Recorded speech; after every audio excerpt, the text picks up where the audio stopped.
All right, man. Everyone is really interested at the moment. It's trending, Israel-Palestine war. Every news media is reporting on it. And I suppose, a lot of people are being questioned, especially in New Zealand with the electoral candidates. What's your position?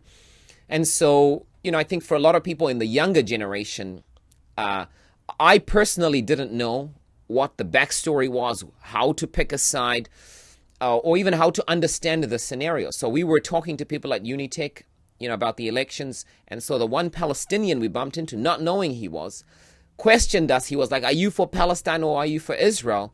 And then he began to kind of unpack the history of the conflict. And I suppose it made me realize in that moment that there's two sides to every story. And so I thought it might be helpful to get a little bit of the history of the conflict that's taking place between these two people. So what do you have to enlighten us with? Well, the consensus in the world with many nations is that there should be a two-state solution in regards to this conflict, because there's Palestinians who live in Israel, and they have had a level of oppression that has been imposed upon them through settlement activity, which are considered illegal by the United Nations because they go into Palestinian territory, these settlements. And so the United Nations, being the broker of that conflict, handed to them by England to broker that conflict, basically decides boundaries and so on and so forth. And they acknowledge that the Palestinians have a place in this Israel, and there's an Israeli, Jewish state also in this area. And that obviously leads to conflict because you have two people basically, and some of them feel oppressed. Some of them feel like they have a divine right to the land. Some of them feel like they've been oppressed. They've been there for a long time. And so there's conflict that ensues, And so some people offer a two-state solution. We need Palestinians to have their area and the Israelis to have their area. Some people some radical Jews offer like, no, we need the whole thing, because God has given it to us and we have a divine mandate to build Zion or whatever. They're on the extreme end of Judaism. And then you have some Arabs too on the extreme end who say, no, we need Israel to be gone, and just the Palestinian state. So, and the consensus was two-state solution, but I don't know how permanent that can be. Yeah. So I'm wondering, just for an enlightenment of those who don't understand the conflict and how it's kind of reached this point. So obviously, the narrative that most people are aware of is the biblical narrative of the land of Israel being the land for the chosen people. And so how did it go from not being in the possession of the Israelites to now this sort of two-state, just a quick step-by-step of how we got to this conflict of war when it once belonged to Israel? Right. The last owner of the land, the last major empire that owned that land was the Ottoman Empire. Okay. Yes, and they not only controlled Israel, but they controlled parts of Egypt. Depends how far back you go, of course. Because how did Israel lose control of the land initially? Initially, they were dispersed by the Romans. Okay. Yes, that's how they lost the land. All They right. were dispersed by the Romans, 70 AD. Yeah. But eventually, the Ottomans ended up in control of the land. Not just of Israel, but of Iraq and Syria and Jordan. And just to identify who are the Ottomans, because they're no longer actually an empire today. So who were they? Which people group were the Ottomans? They were an Islamic empire. Okay. They weren't Arabs per se. It was made up of Arabs, but they were mainly Turkish. Okay. And they converted to Islam when Islam came, and then they they incorporated their empire with the Islamic empire, and you had the Ottoman Empire, also called the Turkish Empire. So did they colonize Israel while Jewish people were there, or Jewish people were not there at all? They had already been dispersed. They were dispersed already, so they didn't colonize Jews there. No, the Jews were gone. It was the Roman power that was in control. All right. And then they made their way through to taking those areas from the Eastern Roman power. Okay. Yeah. So that's the complicated situation. All right. Yeah. So then now the Ottomans are in power. So how do we get from the Ottomans to where we are today?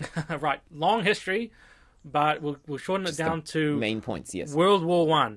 Okay. I'm with you right there. The Ottoman Empire sided with the German-Austrian alliance to fight the British, French, Russian alliance. And so they had a series of wars. It's World War One. It's messy. We have in New Zealand, we talk about Gallipoli. You know how the Anzacs are fighting in the beachheads of Gallipoli, which is Turkey. You know, and fighting the Turkish Empire. And so they lose that battle, that war. Not only them, but Austria-Hungary loses, and Germany loses that war. And so Germany gets a whole bunch of repercussions. Their lands, a lot of their lands get confiscated. Austria-Hungary, they split up into the Balkan nations that you see today. They get divided, and now it's the Ottoman Empire's turn to get divided. You know, you lost, so it's France. So who's calling the shots? England and France, because they won the war. They won. You play the game, Yeah, you launched the war, you lost. Yes, okay. And you agreed to go into that war. Everyone did in Europe, basically. Yes. You know, and so they say, fine. Now we're calling the shots. We have to honor some commitments we made to the Arabs, because the Arabs were fighting in Saudi Arabia for independence against the Turkish Empire, the Ottoman Empire. So they made their commitment to the Arabs and gave them Saudi Arabia. That's when it became Arabia. So that's a recent thing. Even though you had Arabia back in Bible times, this is now back to the Arabs. The Arabians got their independence from the Ottomans because they lost. Okay, all right. So they become Saudi Arabia. Like, thank you, you know, you gave the story of a guy named Lawrence of Arabia. You know, he's a British spy person who was orchestrating rebellions and organizing the Arabs to defeat the Ottomans. So they're like, fine, you fought along with us. So here's your perks. Here's your perks. You know, your reward. Yeah, your rewards. Yeah. So the Arabs have their part there, and Iraq was divided up too into the nations that we see today, and Syria and all the rest of them. You know? So you're telling me that Syria, Iraq, Iran included or no? No, not okay. Iran. Syria, Iraq, Saudi Arabia were part of one vast empire called the Ottoman Empire. Yes. So it was one empire. Yeah. And sort of a joint landmass in terms of ownership. And then after the defeat in World War One, it was carved up by Britain and France to be the geographical countries we see today. Those aren't the ancient Syria and ancient Babylon that were there back in the day. No, those guys were colonized themselves. They became Arab nations afterwards, but they were gone. You know, the name of the agreement was called the Sykes Picot. That's the name of the treaties that divided the land. Middle East up. Yeah, Sykes Picot. Yeah, and during World War One, England promised the Jews that they would also get a piece of the pie, you know, but they didn't fulfill that until 1948. And so this World War One ended in 1918 from 1914, which means from 1918 all the way to 1948, they were waiting 30 years for the fulfillment of the promise. They were saying, hey, you gave the Arabs their lot. Very interesting. Where's ours? I find this interesting because it actually is a little bit of the reason with the conflict in Zimbabwe over land, because England promised those indigenous Zimbabweans land, and it was delayed for 20 years until the people then took control into their own hands, and then it was chaos, actually, which is an interesting thought. Yep. All right. More, carry on. The Holocaust happened. Yeah. And that was like, okay, we got to give them. They need their place. They need their place, sort of thing. They wouldn't have suffered so bad if we had given them their patch of land. They have the Jews have like persecution phobia. You know, we need our own nation because we just get persecuted terribly all the time. Yeah, sort of thing. Yeah. So yeah, everyone. The person who really lost was the Ottoman Empire. You know, because they owned all of that. Yeah, they got divided up. You know, even Turkey was made a nation as it is through that division. Because was Turkey the capital, so to speak, of the Ottoman Empire? Yes. Okay. Yeah. Like as a remnant from the Eastern Roman Empire. Yes. After that split. All right. Yes. Constantinople. It was called Constantinople. The Turks changed it to Istanbul, which is what we have today. Yeah. So a lot of dividing up of land, a lot of conquests. And so this is Britain and France calling all these shots. It's a major thing to undertake. Yeah. They did call these shots, and eventually after World War II, they wanted to withdraw from the world. They had they're done with their colonial endeavors, So you have a whole bunch of countries gaining independence, and all across the globe, across in the world. Africa and yeah, New Zealand. and even France and other countries in Europe were like, okay, we messed up big time. We fight all the time. We colonize people. Maybe we are an oppressor at some level, So we're sick of that. World War II, Hitler's trying to do his thing, so they're like, okay, we're going to withdraw. That's interesting because obviously, people condemned Hitler's somewhat colonial efforts. And so in light of that, the British, the French, the Germans, all of them, well, the Germans were already part of it, but all of them started to kind of withdraw because it was really made to look as bad as it really is through Hitler. Yes, like Libya gained independence from Morocco. Morocco gained independence from France, and and they became their own state, Okay, so then now with the Israel patch of land, how did we end up where we are today in this whole dividing of land? Right. England withdrew. And they said, we need a two-state solution. The Palestinians will have one area, and the Jews will have another area. And they withdrew and said, United Nations, you sort it out, basically. So how did you end up with the population of Jews and Palestinians in the division of land in the first place? Because Jews were scattered. How did you end up with Jews there with something to inherit? There were Jews that remained. There were remnants. Yeah, Arabs obviously were there too. You Christians in there also. Migration. They did because they felt like that the British would give them their land. They had promised that they would. There was this whole movement of Zionism to go back to the land. So there was immigration. There were Jews that lived there because there's a big Jewish population in Iran. Persecution in Europe would have stemmed some level of fleeing for refuge within that space anyway, because the guy we were talking to, who's a Palestinian, was saying that they harbored lots of Jewish refugees fleeing from the World War II persecution, and I'm guessing also World War I. Yep, World War I, World War II, migration. There were people who were remnants were there. There were people who lived in the surrounding areas. Yeah, who also mingled. Who also contributed to Israel, Palestine at that time, that area that was controlled by the Ottomans, because it was a free flow of traffic, it was one big empire, so Jews could mingle with their brethren in Palestine, in the Palestinian territory very easily, So at that time, I say Palestine because at the time there was no Jewish state. There was no Jewish state. Yeah. So England and France then divided it up between the Palestinians and the Jewish as a two-state solution? Yes. Yeah. Yeah, they did. They divided it up. Yeah. And they left the management of that to the United Nations. Okay. Yeah. Which then divided the land the way that it was according to whatever agreements they had. They divided it up. And that's why the United Nations can say your settlement activity is illegal, Israel. Because the land that we divided it, you're stepping above your boundaries, and that's why they can also say, wait a second, Hamas, you can't be trying to dislodge Israel because it's a two-state thing, So that's their authority in that, So that's where they come in. The United Nations comes in. Yeah. Interesting. Yeah. A lot of fighting, a lot of conquest, a lot of redrawing of maps and fall of empires and the emergence of Islam and Romans, and so it's really it's difficult. It's a messy situation. I mean, conquest is the predominating factor. Yeah. In all this, and obviously with that, who gets to call the shots? Because what gives legitimacy to any land, I suppose, in light of conquest? Who really gets to call the shots? Who ultimately, objectively owns exactly any piece of land? That's the funny thing about given the story of humanity. That's the funny thing about it, because the ancient Egyptians were colonized by the Arabs, who weren't originally there, and everyone colonized each other. But who are the original owners of the land? Like, you can't go back to the Ottomans because they're gone now. Yes, they owned it before that. The Muslim caliphates owned it before them. People say they're that... gone now. Interesting. How far back do you go? I mean, Adam owns everything. Yeah.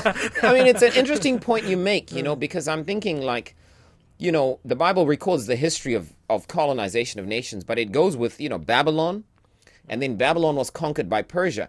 And no one contests that, oh, the Persians should give back Babylon their empire. Well, Persia took, because they won the conflict, and then Persia was conquered by Greece. Well, the Greeks owned it because they won it in the battle, and then Greece was conquered by Rome, and so, okay, no one contests the Roman ownership because they won it. I don't see Babylon going, we need Babylon back, that's our land originally. So then who has the Assyrians or original whatever. title deed? Who has the original title deeds of entitlement to any piece unless you've won it? Adam is the sole owner. And then ultimately it's God's. God, yeah. He's a steward. Yeah. And we're just stewards. And Yeah, obviously just in our stewards, own competition for land, it's like a house, like no one, if you lose your house, then someone else can own the house, Yes. And the thing is, with these areas of the world, the history goes back, and you can pretty much trace it. The Assyrians owned a lot of these areas way right. back in time. That's recorded in the Bible, yeah. And so, and even, but God allowed certain nations to be dislodged. Yeah. He said, it's not for your goodness that I'm giving you the land, it's because of how evil they are, I'm going to dispossess them. Yeah. And so nations do get dispossessed also. Like the Babylonians, God was like, time's up. Okay, next. Next. Persians, time's up. Yeah. Next. And because they were conquering nations, Yeah. they earned theirs by conquest. And so, you have that saying by Jesus, they who live by the sword shall die by the sword. So it's just the way that game rolls of conquest, that if you want to play that game, it's eventually going to come to you as well. Yes.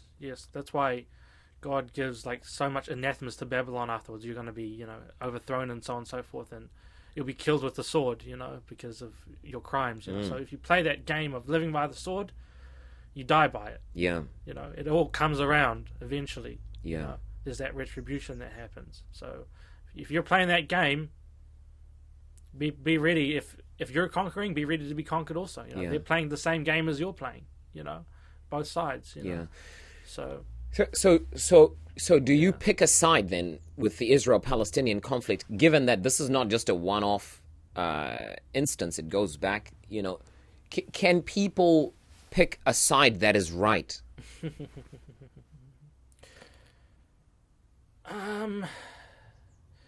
It's hard. Because it depends how far back you want to go. But if we're just being objective about it, like we now have two people that exist there, and I don't think that you're going to say to Israel, pack your bags, go back to Germany, and go on your boats and back to Germany. I think Israel, it's just there now. It exists. It's entrenched there. The Palestinians are there. They exist. They're entrenched there. Yeah. And now they have to settle their differences. Like one side says Israel must go, one side says Palestine must go, but they're both there. They're massive populations. They were given that land through the United Nations, who had the authority to do that through Britain. The original owners before them, the Ottomans, they're gone. Yeah. So you're just stuck with two people there, and and now they got to settle their differences. I mean, easier said than done, obviously. Yeah. But I can't say. I obviously I don't condemn terrorism. No one condemns that. I mean, no one says that's okay. Yeah. Yeah. So that's the situation that they're in. But yeah, I mean, Christians weren't supposed to play by that game, right? No. Yeah. They were to live under any empire that they were subject to. They were to live under them and work within that empire. And the Roman Empire was vicious to Christians. It was very crucified Christ, and was oppressive. Yeah. And some people decided to revolt and play that game of sword versus sword. The Jews are going to revolt against the Roman Empire, and they're going to fight, and all these conflicts are going to emerge. That's what led to their dispersion. Yes, that's what led to their dispersion. But the Christians were like, Jesus was like, just flee. When you see the Roman... Now, that's an interesting perspective. Yeah. That, because there were Christian Jews, and they were Jewish Jews, and the Jews took up the sword to fight against the Roman Empire, but the Christians took the approach of Christ. Yeah. If they persecute you in one city, flee to the next. And don't fight for land. Like the Jews did want to do that. and they revolted against the Roman Empire, and they got crushed. Yeah. Only the Christians who heeded Christ's words, when you see these things, don't even get your coat, flee. Just go. Go. It's just land. It's just stuff. God's the meek shall inherit the earth. He promises. There's a bigger picture to this narrative. There is narrative. a bigger picture, yeah. God is in control of the succession of empires. You just be faithful to your calling, and that's to spread Christianity throughout the world and live within the empires, not to usurp them or try to set up some sort of kingdom. That's right. That's very good. That's very interesting because, the original intent of God, even in placing the Jews there, was to influence the rest of the nations to take on the mindset and the ideology that we are actually one family. We are one family, all created by God. And, God wanted coexistence, but obviously initially the first steps for the Jews was combating, other nations. And so the initial effort was through conquest. But it was a lesson for them and the world to see that conquest never achieves what God's ideal is, because they wanted a kingdom. And then ultimately Christ, as the rightful king of Israel, said, look, we don't live by the sword because you die by the sword. And we don't separate ourselves by blood, or race or color, because we're all children of God. Speaking in tongues was a testament to that. That's right. When they started speaking other languages so that the Arabs could hear the gospel and all sorts of other people, Greeks could hear the gospel in their own language. God was saying it's not just a national thing consolidated to just the Jewish people. This is more than that. You can be Arab, you can be Greek, you can be that ethnicity, but you can still incorporate the gospel into that community. And so you have Paul working within the Greek communities and people working in the Arab communities. I know Thomas went to India. There's churches in India there too, that aren't trying to claim to be, it's now our land. It's just there's churches there, there's Christian influence there, and that's the way that it spread initially, and whenever it moves away from that, he that lives by the sword dies by the sword. There's just a destruction that occurs. But it's through ideas that Christianity spreads. A conversion of the heart through speaking of the word, through hearing it by faith. You incorporate that into your life, and whether there's churches in Ethiopia, there's churches all around the world. This is very good. Who have their own identity as an ethnic people, but they're Christian. That's right. And they can still incorporate that Christianity without losing the fact that they're a nation themselves. I'm just thinking as you're speaking, that just to affirm what you're saying, that the countries that people choose to migrate to the most are Christian countries. And it's because while each country had a national identity, a racial identity, Christianity is influenced within various countries like the United States, New Zealand, Australia.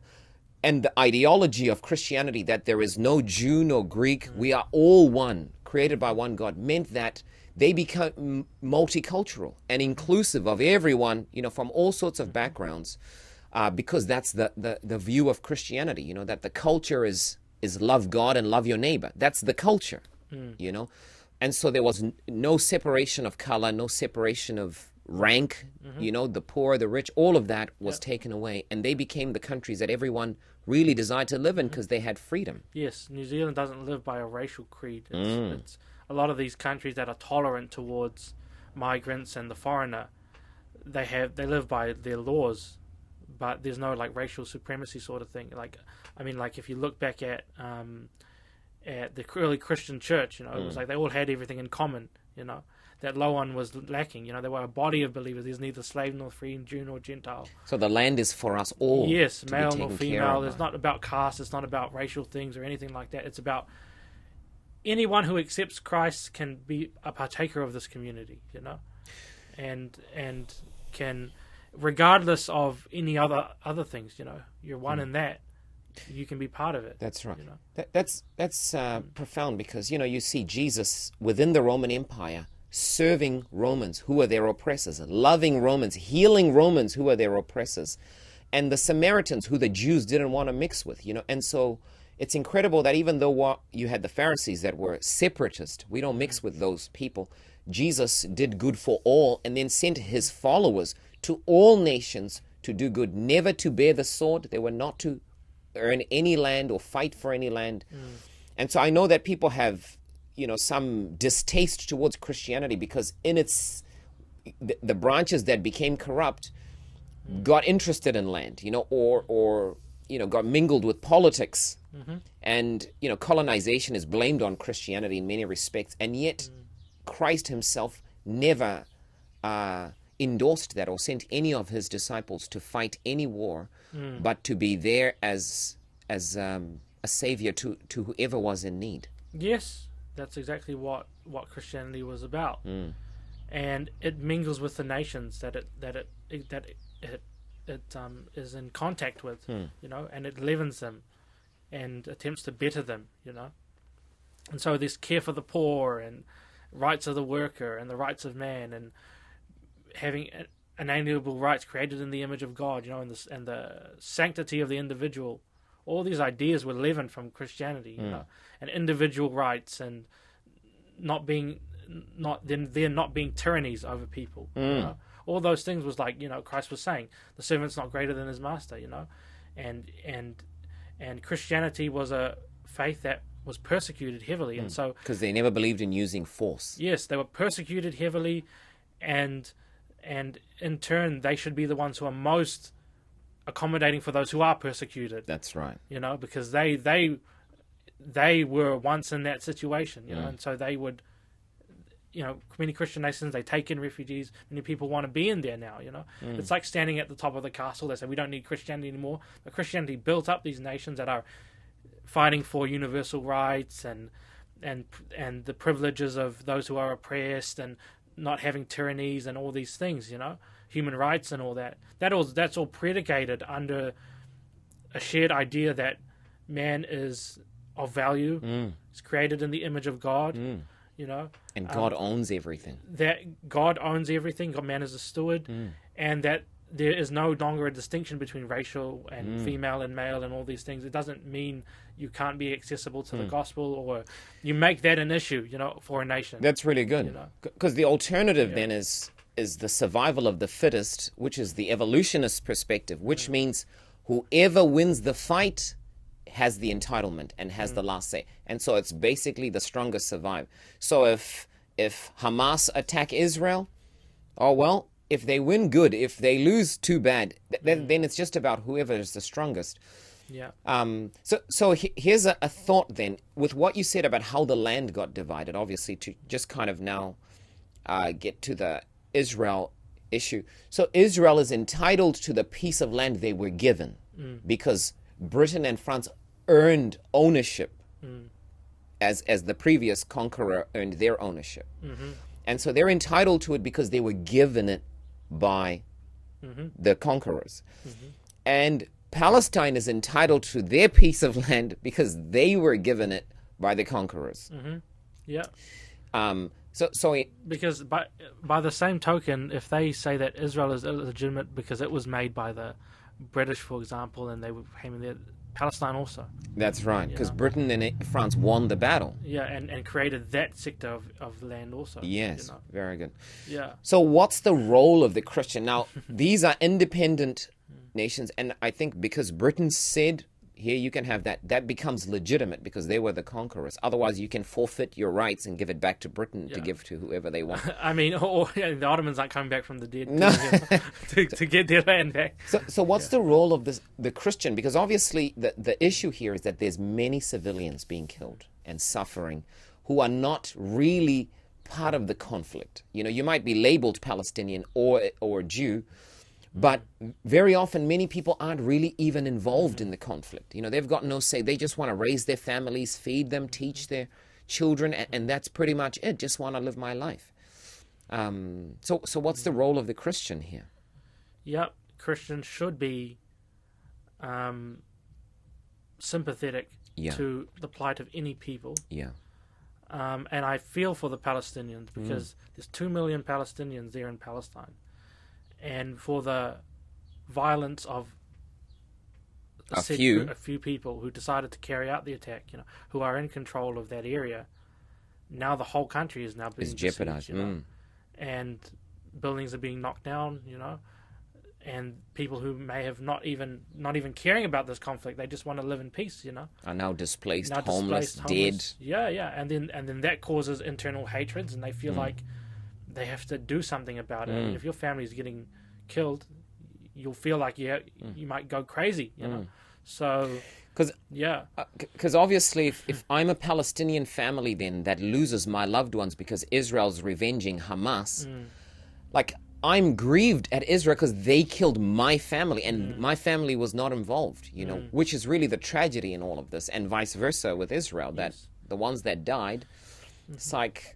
Yes, there is the Palestinian Authority that exists there, which is different from Hamas, which has been in negotiation with Israel, which does have a president who's a Palestinian president of that area, and so a lot of people are going to suffer because people decided to be terrorists and do that. What's the role of the Palestinian Authority to Hamas? Yes, should they arrest them?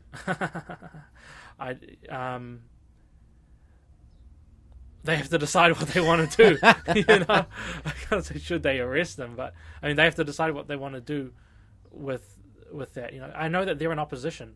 Actually, they're an opposition with Hamas. Party. Yeah, they're an opposition party. Yeah, and so it's kind of they don't know how to navigate that because it's a militant group. Yeah. So you can start some more chaos within your own nation. There was a civil war at one point between the Palestinian Authority and Hamas. Tragic. Yeah, there was a civil war, and so they're in power though, the Palestinian Authority, but. I mean, but Hamas also has a lot of power. So is this a little bit like ISIS? I mean, I wouldn't compare it to ISIS, but I'm just saying that there's different factions that are in control. There is a legitimate government there that's not recognized. Like, Hamas is recognized as a terrorist organization by the world, but Palestinian Authority not. They have their own prime minister. Yeah. I forget his name. You can look it up. And they are, and there's many people who support them. Yeah. And they're going to suffer. They're going to suffer. Their buildings are going to get knocked down. They're besieged, Yeah. And I wonder if that means that, maybe the Palestinian Authority starts losing favor with the people too. Yeah. So what do you think the role of the Christian is? Yeah. The Christian, I don't believe in the whole taking of sides thing. Yeah. In these sort of conflicts. Yeah. A lot of Christians are like, Israel because God's people and all this stuff. Very simplistic understanding. It's a complicated thing, and you can't just immediately take a side like that. We can condone. I think Christians who are in there have an obligation to help their neighbors. Yes. To love their neighbors. To help as much as they can. There's plenty of Palestinian Christians also. In these areas. To love their enemies. Love their enemies. Yes. Love their enemies. Love their neighbors. Help as much as they can, take people in, and that's the sad thing too. A lot of Middle Eastern countries will not take in Palestinian refugees. That's tragic. Yeah. And a lot of Christian countries will, though. The Western countries, they do take them in. And they would take them in, but there's a lot of Arab countries that will not do that. There's a racial bias there. It's not a racial bias. It's more like we want the Palestinians to try and solve their issue without just deferring to their people to us. We want the Palestinians to try and work out a solution.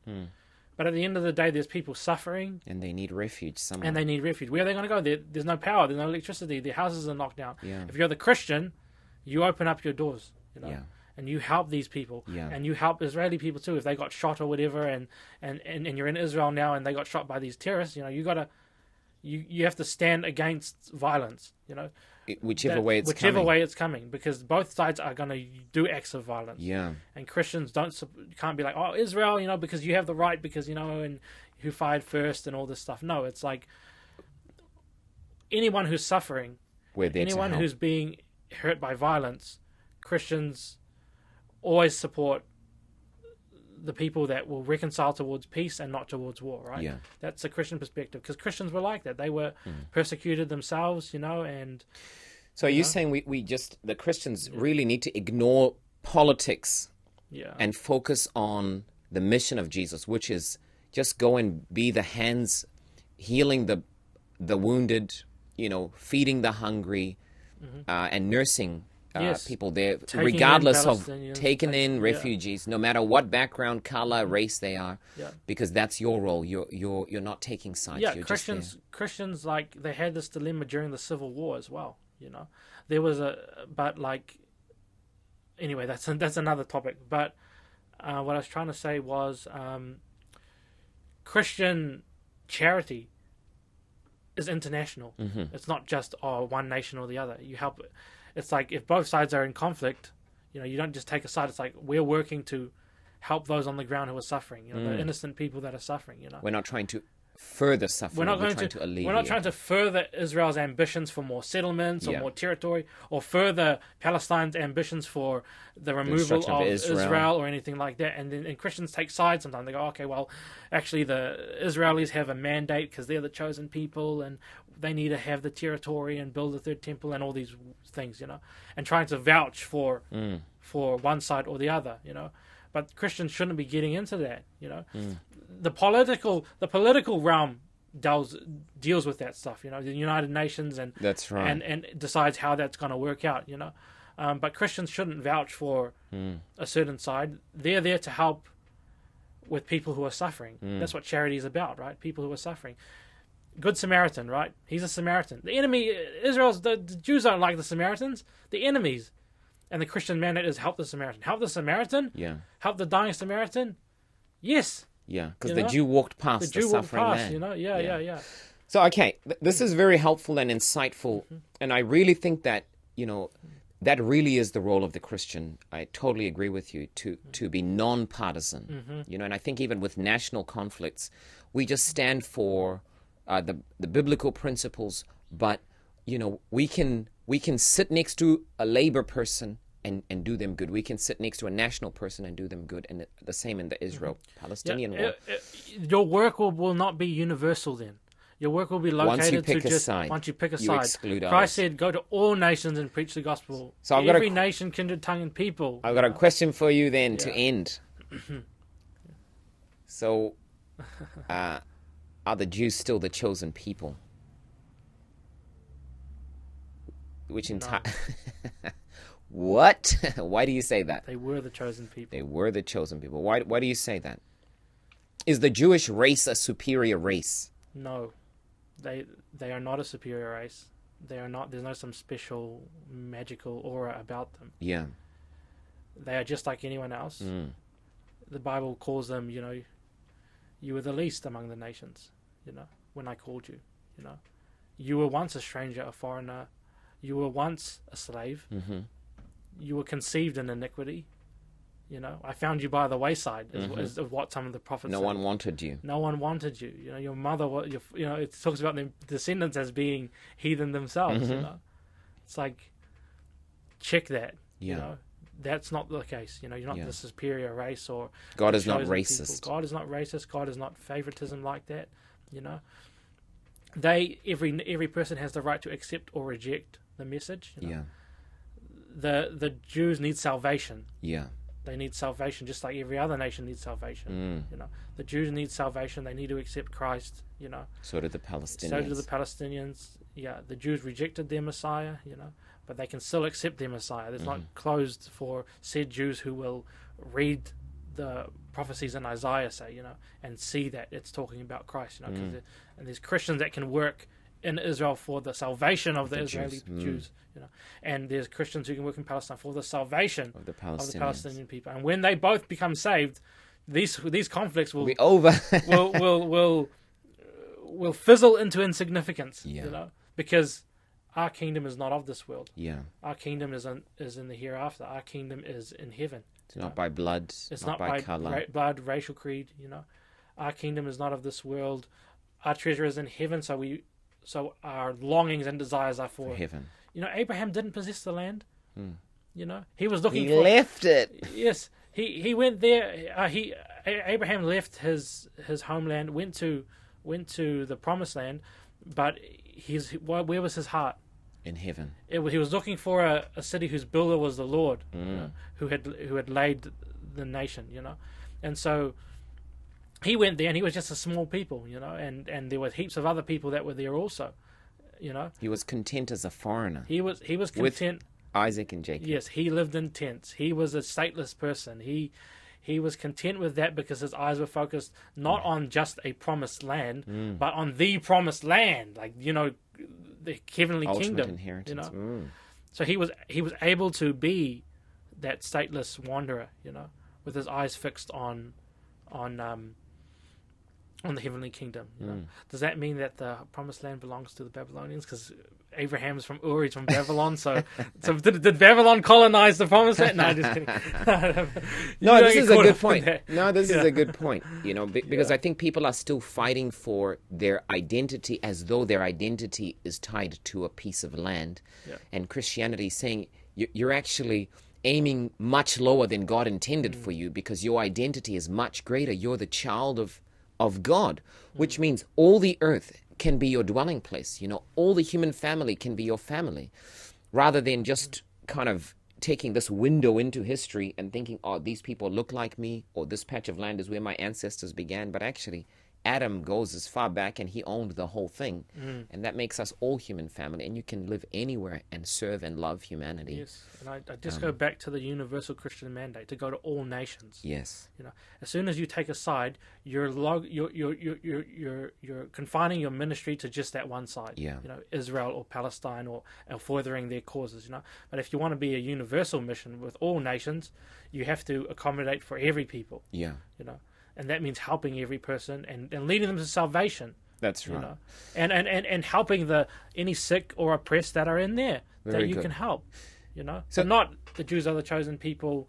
Therefore, everything let's take their side every time. You know, So all people are God's people. I really like this idea, because then it's like let politics do its thing, but the vast majority of people are not politicians. They're not in government, and our work has a greater effect than what politicians can do, because if we gather together and support the suffering, you know, relieve the oppressed, you know, just make a difference for the people on the ground, that's really where the biggest need is, rather than just launching missiles and the top people It says, competing. blessed are the peacemakers. Yeah. How do you become a peacemaker? You have to not take a side. You Yeah. have to be a mediator. Yeah, You know, that's the whole point behind being a mediator, is you can mediate between two both parties. sides. And that's how peace comes in. you Very know, good. when you take that position. Very good, man. Excellent. It's been good just getting that history, you know, of the Roman Empire, and all the way to the Ottoman, and how the conflict began. So I really appreciate chatting with you, man. Thanks. Awesome.